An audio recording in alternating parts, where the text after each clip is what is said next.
ખૂબ સરસ પ્રયાસ સાથે કામ કરી રહી છે, એટલે સૌ તાળીઓથી સ્વાગત કરીએ. અને હમણાં જે નેતૃત્વ કક્ષાએ એમનું બાળક ગયું છે એના માટે મેડમને ખાસ એના અભિનંદન પાઠવ્યા છે, એટલે મેડમના હસ્તે એમનું આપણે સન્માન કરાવીએ. ખૂબ ખૂબ અભિનંદન.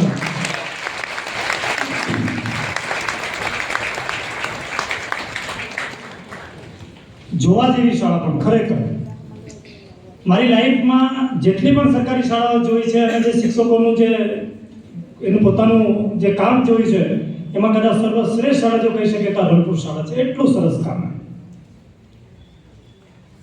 પાણીનો નિકાલ કેવી રીતે થાય એમની પાસે વ્યવસ્થા છે, પેલું ખાતર કેવી રીતે બને તો એમની પાસે વ્યવસ્થા છે, સાધન સામગ્રીનો ઉપયોગ કેવી રીતે થાય તો એમની પાસે વ્યવસ્થા છે, નાના સાધનો જાતે કેવી રીતે બને તો એ લોકો બનાવે છે. ખૂબ સરસ. આપણને નયા નયા આઈડિયાઝ ત્યાંથી મળે એવી શાળા. મેડમ પણ ખૂબ હેપી થયા અને અમે અને ખરેખર એને ખૂબ ખૂબ અભિનંદન. એવી જ અભિનંદન આપણને સૌને આપીએ. આપણે હવે પછીની જ્યારે પણ આપણે ચિંતન શિબિર જ્યારે પણ બેસે ત્યારે દરેક શાળામાં કંઈક ને કંઈક નવું હોય ને આપણે દરેક